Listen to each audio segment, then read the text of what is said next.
Yayasan Cahaya Hati Kemanusiaan adalah sebuah panti sosial yang menangani orang dengan gangguan jiwa atau ODGJ, korban penyalahgunaan narkoba dan kecanduan judi online. Lembaga ini berlokasi di Desa Pematang Guntung, Dusun 3, Kecamatan Teluk Mengkudu, Kabupaten Serdang Bedagai, Sumatera Utara. Yang membuat tempat ini istimewa, panti sosial ini didirikan secara mandiri oleh Teti Haryani Panjaitan sejak 17 tahun yang lalu. Dengan tekad, kasih sayang, dan kepedulian yang tulus, ia telah mendedikasikan hidupnya untuk merawat dan memulihkan mereka yang terpinggirkan. Hingga kini, sebanyak 128 orang ODGJ telah berhasil direhabilitasi dan kembali ke tengah masyarakat. Saat ini masih ada 48 orang yang sedang menjalani proses pemulihan di bawah pengawasan dan pendampingan intensif dari yayasan ini. Lalu bagaimana sebenarnya Teti Haryani Panjaitan menjalankan panti ini dengan segala keterbatasannya? Kita saksikan obrolannya berikut ini.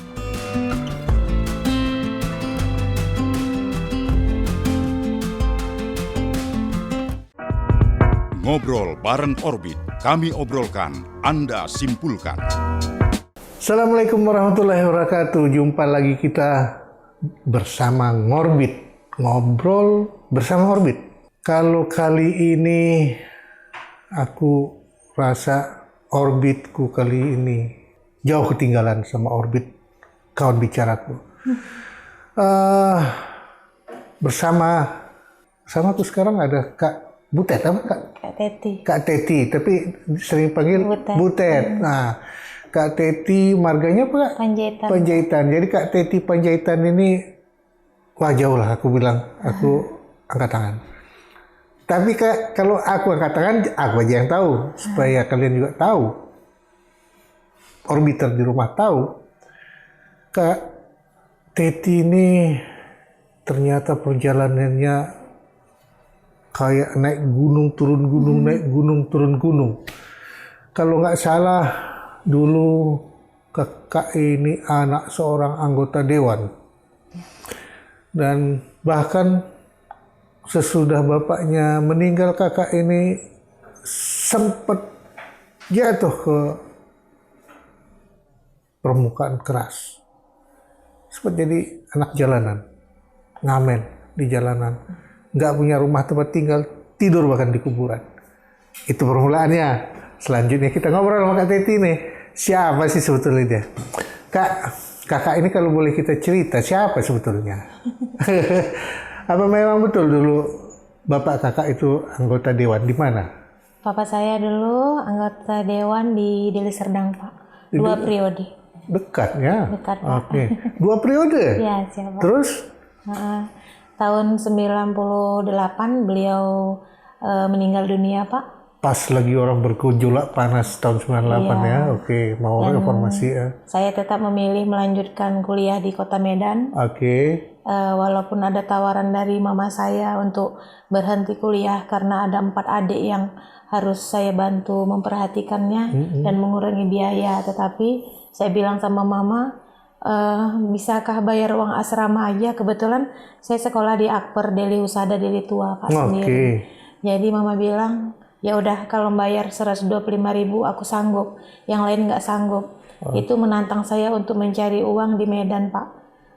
Saya jadi pengamen kalau libur, jadi kondektur mobil popri dulu, Pak. Iya. Ya, perempuan jadi kondektur. Iya, kalau libur sekolah entah 3-5 hari, seminggu saya tidur di amplas, Pak.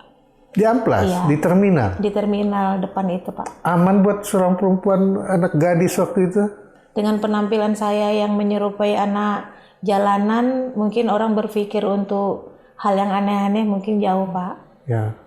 Karena saya mungkin pakaiannya juga tidak membuat orang menjadi suka kan, Pak.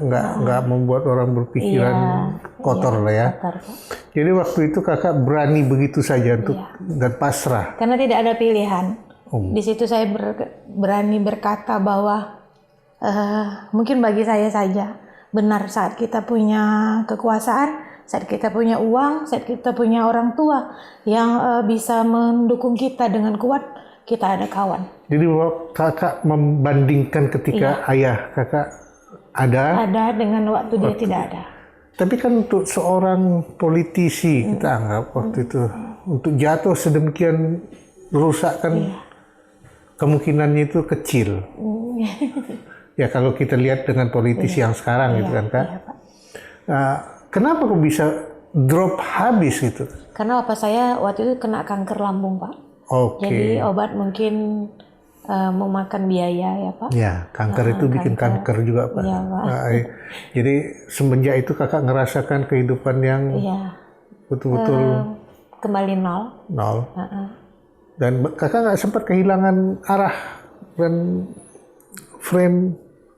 Udahlah. Enggak. Karena papa saya selalu ajarkan pada kami waktu kecil, jadilah diri sendiri, tetap jadi orang baik dan jujur. Karena orang baik dan jujur akan ditemukan oleh orang baik, nak, katanya. Jadi pasti orang baik akan ketemu orang baik. Ya. Jadi itu yang membuat saya nggak ganggu orang, dan di Amplas saya pasti punya kawan karena saya punya niat baik untuk mereka. Gitu Pak. Berapa tahun kakak hidup dalam kondisi yang Tahun 98 saya start Pak, mulai kenal dengan anak jalanan, bergabung, bahkan jadi bagian pada mereka. Tapi masanya kuliah, saya tetap kuliah sampai tahun 2000 saya selesai. Dan mereka tahu bahwa kakak bukan anak jalanan mutlak gitu. Bukan anak jalanan yang murni. Mereka tahu, tetapi karena sudah jadi bagian, kami juga tidak pernah menanyakan latar belakang masing-masing. Ada bahasa keterikatan saat kami bersama dan tidak ingin membuka siapa kamu gitu. Kalau dalam anak jalanan Pak. Dan mereka support kakak ketika mereka tahu kakak itu mahasiswi? Support Pak. Support, bahkan kekuatan hubungan kami di hati sangat erat. Saat satunya ngamen ada dapat rezeki, nanti dibeli bareng-bareng, makan. Saat saya tidak bisa mencari, saya dulu hanya bisa lihat-lihat Pak, tetapi setelah saya tahu bahwa saya harus menyanyi, walaupun orang mendengar suara saya langsung pusing, tetapi mungkin dikasih uang karena supaya jangan nyanyi lagi gitu. Gitu ya? Iya. Bukan karena senang? Bukan karena merdu Pak. Tapi itu kan perasaan kakak. Ternyata Kak, kawan-kawan di jalanan bisa menerima kan, berarti tidak ada halangan sebetulnya kakak. Dan kakak jalanin itu 2 tahun? Iya, 2 tahun. Sesudah 2 tahun kakak ngapain? Saya setelah tamat balik ke Silang Buah. Oh, kakak dari Silang Buah aslinya? Iya, aslinya dari Silang Buah. Ada seorang ibu yang bertanya sama saya. Saat itu mungkin bagi saya ibu itu kejam. Tapi bagi saya sekarang, saya selalu kirim doa buat beliau. Mungkin beliau saat itu tidak menanyakan hal itu, saya mungkin tidak bangun. Waktu saya pulang disuruh mama beli minyak makan, dia tanya, "Teti, katanya kau tamat, pakai sarjana, pakai tudung-tudung di kepala," kata dia. "Apa lo kau Joko sekarang?" dia bilang. Aku bilang, "Belum lawak, nanti kalau udah ada kerjaan baru kerja. Makanya mak awak susah, di awak banyak. Baguslah awak tuh ngupek kotam aja. Tak pala sekolah, ngabisi duit aja," katanya. "Tengok si anakku tuh si Munah, bergaji 15.000. Kau lagak-lagak kali sekolah, daya tak ada." Jadi saya langsung susun baju, saya merantau ke Riau, ke Bagan Batu. Tahun 2000. Karena dengar ucapan seperti itu. Saya rasa malu Pak. Udah sekolah kok nggak kerja. Kata mama, "Kenapa kayak gitu?" "Nggak apa-apa lah Mak," gitu. Sampai sana, orang yang saya datangi itu nggak senang Pak datang. "Ngapain datang? Kami makan pun susah." Saya bilang, "Saya apa aja boleh Kak," bilang gitu. Kerja apa aja? Kerja apa aja boleh. Kadang disuruh manjat kelapa Pak. Saya manjat kelapa? Ngeri kali memang pengalaman ini. Iya, ngikat es batu sampai berpuluh ember karena buat es batu. Tiap hari Pak kerja di situ sampai jam 3 pagi kerja gitu. Tapi sekian bulan saya kerja di klinik Pak, di Tembung Pasar 7. Manfaatkan apa tudung-tudungnya itu, katanya. Iya, Pak. Jadi diterima kakak di klinik di klinik Ampuh Pasar 7 Pak. Tembung Pak. Di situ setahun setengah. Tahun 2002 saya balik kampung karena ada masalah di kampung. Jadi sampai sekarang saya mengabdi di Sialang Buah. Saya ingin menjadi putra daerah yang orang bangga kenal dengan saya, Pak. Ini yang kata-kata ini yang jarang gue dapat dari anak yang sekolah Kak, ke kota. Kalau dia ada sekolah ke kota dia nggak mau pulang kampung, rata-rata begitu. Tapi kakak agak beda. Kakak sekarang PNS. Iya, Pak. Sejak kapan itu, Kak? Tahun 2005 SB pertama saya PNS testing, Pak. Udah itu dulu waktu di jalanan saya pernah dikasih makan seorang bapak yang kami sama-sama berhari-hari tidak makan. Begitu dia dapat sebungkus nasi, dia kasih ke saya. Pak, ayo kita makan. Bapak kan belum makan, kan kami sama lihat-lihatan kan, Pak. Dia bilang, nggak apa-apa kita bagi. Enggak, Pak, Bapak aja nggak nak, makanlah. Jadi waktu saya menyuap nasi, saya berdoa sama Allah, ya Allah, saat kau beri aku kekayaan dan aku akan merasa kaya, aku ingin punya rumah di mana orang jalan yang tak tahu pulangnya kapan, di mana arah pulang punya arah, di mana mereka mau pulang, rumah yang aku buat, aku bilang. Dan tahun 2005 saya PNS, saya merasa diri saya orang kaya, Pak. Saya mengaku kepada orang saya adalah orang kaya. Saya bangun satu rumah yang dulu itu jadi rumah Al-Quran gratis, jadi rumah ODGJ, dan sekarang rumah singgah itu sudah bisa menampung 200 ODGJ, Pak. Tahun 2005 mulainya. Iya, Pak. 2005. Dengan gaji PNS kakak bangun rumah Iya, itu. Berapa lah itu, Kak? Kalau gaji PNS-nya itu sampai sekarang saya nggak tahu, Pak, gaji saya berapa. Okay. Karena ATM-nya itu yang megang anak yayasan. Okay. Tapi kakak punya yayasan juga? rumah singgah itu sekarang jadi yayasan, Pak. Kakak bangun yayasan sendiri? Ya, Yayasan Cahaya Hati Kemanusiaan, Rumah Singgah ODGJ dan Orang Terlantar. Oke. Jadi gaji nggak kakak terima? Dari mana kakak hidup? Mereka dari gaji, saya jadi perawat di rumah sakit di puskesmas, Pak. Jadi kalau orang mungkin pulang kerja selesai, saya pulang kerja siap dipanggil kapan saja. Yang penting bisa menolong orang dan bisa menjadi pemasukan untuk yayasan. Dalam benak kakak cuman yayasan dan orang lain? Iya, Pak. Untuk kakak sendiri nggak ada sisakan sedikit pikiran?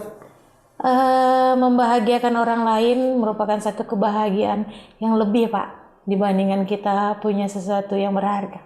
Kakak nikah, suami kakak terima kayak gitu? Dulu waktu saya bangun itu dia nggak terima. Dia bilang gini, Ma, kalau memang mau beribadah kenapa nggak bangun masjid? Nah, dia bilang masjid banyak mewah-mewah. Tapi orang untuk datang ke masjid terkadang berat karena untuk makan aja mereka payah. Nah, mereka kadang nggak tahu mau pakai pakaian apa untuk ke masjid ketemu dengan Allah. Tapi saat aku bisa memanusiakan manusia, orang yang dulunya makan sampah bisa terinspirasi menjadi orang yang harus melanjutkan hidup. Orang yang tidak tahu karena memiliki anak-anak yang bandel, anak-anak yang pengguna zat-zat yang tidak baik, bisa berubah menjadi orang baik. Mereka pasti akan lebih khusyuk. Oh, yang itu pun kalian terima juga di sana? Iya, Pak. Berapa orang kalian ngerjainnya itu? Kami, saya, suami, ada relawan kita ada 6, Pak. Oh. Itu bergaji yang relawan? Ada yang bergaji, ada yang tidak. Ada yang datang, sekarang baru datang dari Kalimantan Barat untuk mengabdikan diri ke tempat saya. Tanpa gaji? Tanpa gaji, Pak. Jadi beliau banyak macam, Pak, relawan kita. Ada pemasukan, ada yang jualan minyak ketengan, ada yang jadi jual pocer-pocer, keuntungannya dibagikan ke yayasan, Pak. Sama juga sama kakak itu? Sama, Pak. Aduh. Jangan-jangan kakak yang ODGJ dipikir orang? Banyak yang mengatakan saya ODGJ. Semua orang dulu mengatakan saya ODGJ. Mau jadi apalah katanya, caleg lah, mau jadi inilah. Kau kan mau cari sensasi kan? Atau mau dapat uang dari postingan-postingan? Enggak, Awak bilang. Alah, kau ini memang ada gilanya kurasa, kata orang-orang. Dan orang yang tidak bilang saya gila itu, Pak, ini gila tanda kutip kali ya, Kak. Dia bilang cuman suami. Okay. Nah, karena suami waktu saya kasih masukan, kenapa sih Ma mau bangun-bangun kayak gitu, makan masjid aja atau rumahnya itu disewakan dapat duit? Aku bilang, ya harta itu siapa bilang nggak dibawa mati? Harta itu dibawa mati. Cara membawanya itu ya. caranya itu Oke. ada. Saya bilang, oh gitu. Setelah berdebat dan saya nengoknya gigih, lama-lama dia mau. Tetapi orang hebat itu 4 tahun yang lalu tanpa ada sakit lagi makan dijemput Allah dengan cara yang indah. Lebih sayang dia. Lebih sayang dia. Itu juga saat itu membuat saya down. Saya sempat lumpuh beberapa bulan. Lumpuh. Iya Pak, karena ada sesuatu yang penyakit yang ada di badan saya. Tapi itu nggak buat patah semangat. Oke. Saya bersyukur Allah kasih Sakit penyakit. apa itu Kak? Stroke iskemik dan ada sesuatu di kepala saya Pak. Seperti tumor kecil. Oke. Yang pasti akan berpengaruh saya lelah. Kok kayak film sinetron Kak? Ya kan, jatuh ketimpa tangga, tusuk paku, masuk lumpur segala macam. Tapi tahan terus. Suami Kakak suami berarti ada anak dong. Alhamdulillah 6 bulan 6 bulan saya ditinggal suami. Saya dapat undangan ke Arab Saudi Pak. Alhamdulillah. Bersama anak-anak dan bersama Haji?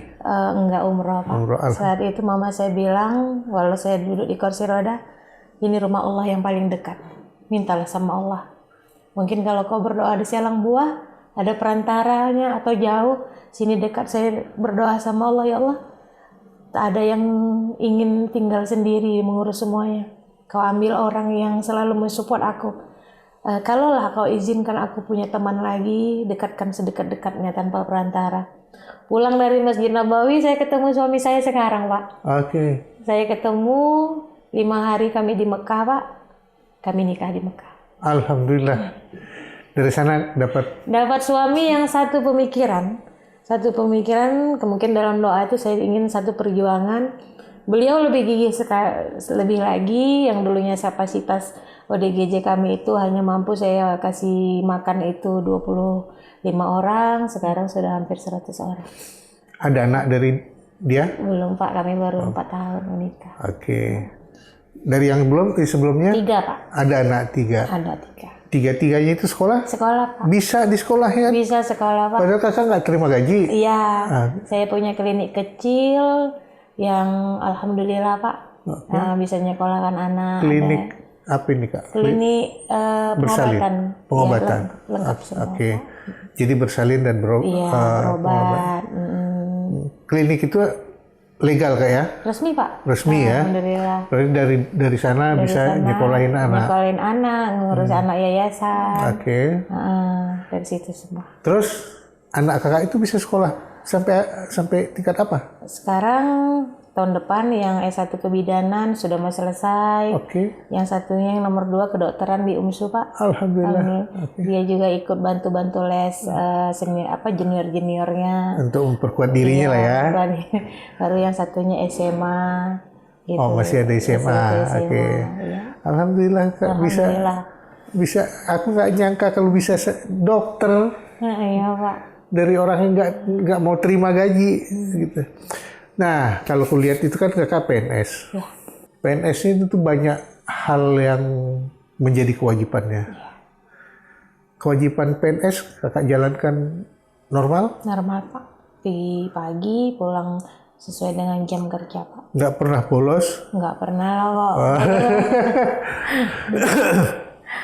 Dengan bekerja sebagai PNS, dukungan tentu semakin luas. Ini dalam frame aku ya, dukungan semakin luas.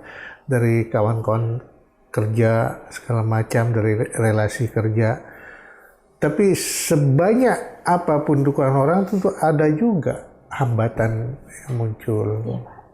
Hambatan apa aja yang pernah Kakak rasakan ketika Kakak sudah menyerahkan hidup Kakak untuk orang-orang yang membutuhkan hal yang selama ini tidak dipikirkan orang?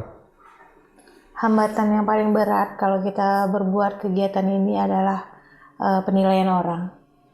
Terkadang apa yang kita buat belum tentu orang itu suka ya Pak.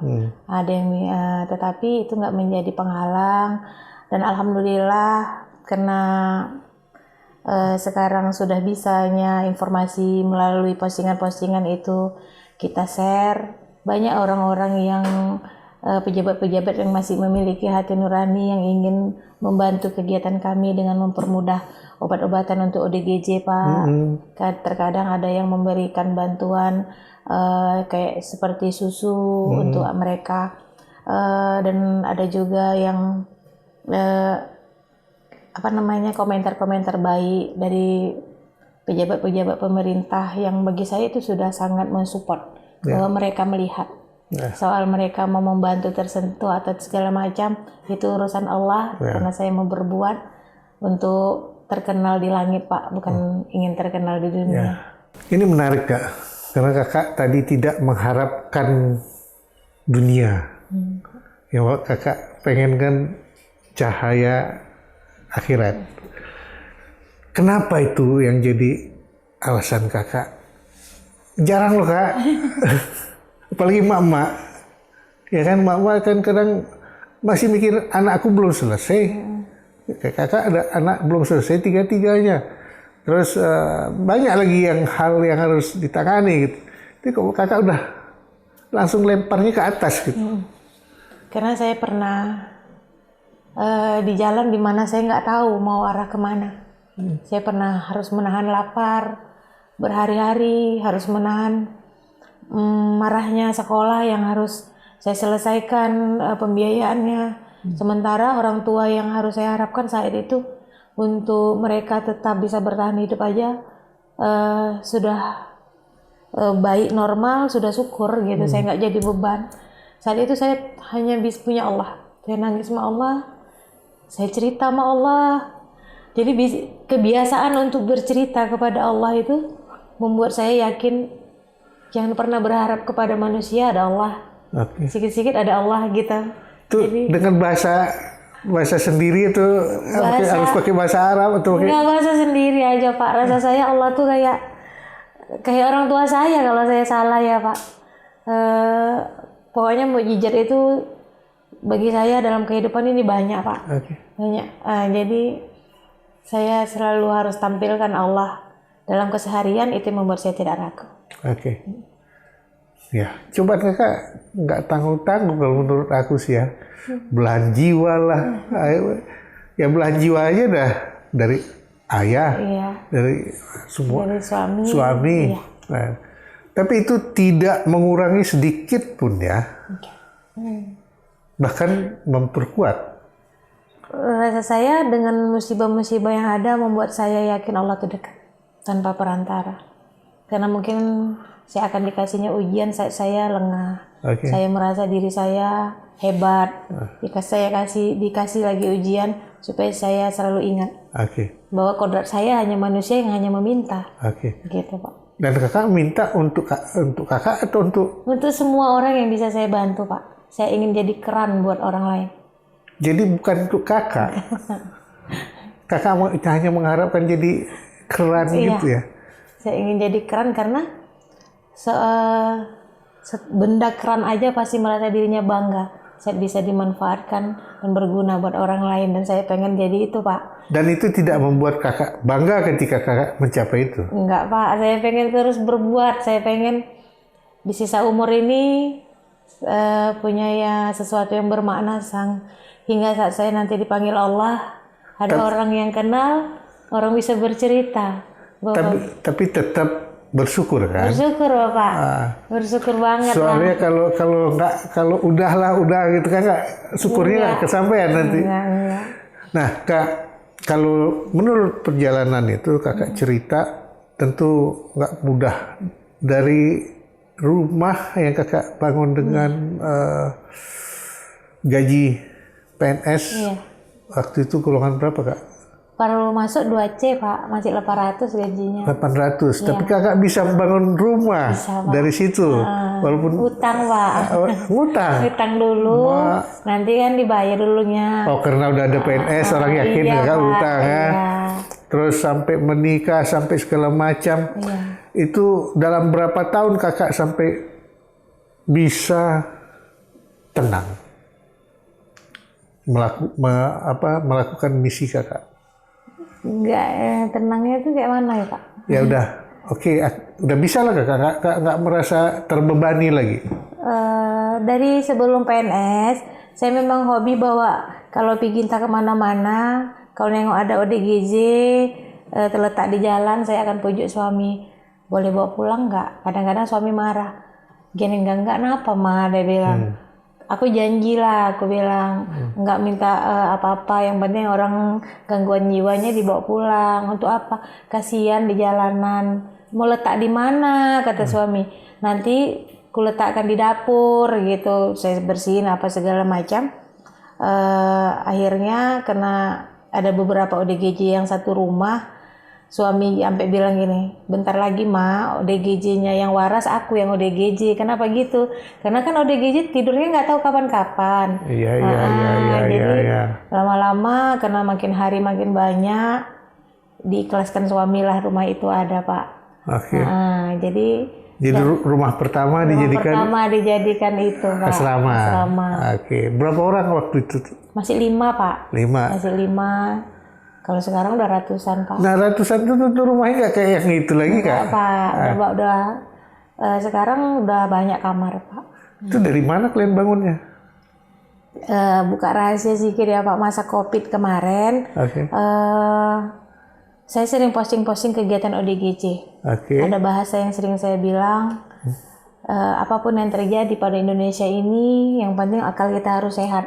Oke. Kita setiap hari divaksin, pakai hand sanitizer, pakai masker, obatnya harus begini, suplemen ini. Toh yang mati banyak. Ya. Kenapa ODGJ dengan segala macam pola pikir mereka, gaya hidup mereka, nggak ada yang mati. Oke. Nah, ternyata ini yang buat kita berat. Nggak ada data yang menceritakan ODGJ kena COVID. Oke. Jadi postingan itu dulunya membuat kami itu anggota-anggota itu semangat. Oke. Tapi ternyata postingan itu diambil sama seseorang dan di-share kepada kawan-kawannya yang sekarang terpapar COVID, yang mereka juga harus diisolasi dengan tingkat stres yang tinggi, dan itu membuat mereka itu dengan postingan saya itu membuat semangat. Bersemangat. Oke. Jadi banyaklah orang-orang yang terkena COVID yang tidak mau bawa ke rumah sakit. Larinya ke tempat kami. Tidur sama ODGJ. Jang. Dengan segala macam alat-alat yang dibawa. Nah, jadi kenapa sama saya, Pak? Saya mau sama ibu aja ngobati, Pak. Saya seorang perawat. Saya mau sama ibu. Kalau memang saya mau mati, saya mau matinya di sini, nggak mau di Laban, dia bilang kayak gitu. Itu nggak ada halangan, tantangan. Tantangan, Pak. Saya dipanggil di Polres, Pak. Kenapa? Karena ngobati orang COVID, Pak. Karena nggak mengikuti protokol. Iya, tapi gitu. orang yang datang, Pak. Alasan mereka, anggap aja saya orang gila, Bu, kata dia. Dengan mereka bawa oksigen, bawa ambulan pribadi, karena mereka kan.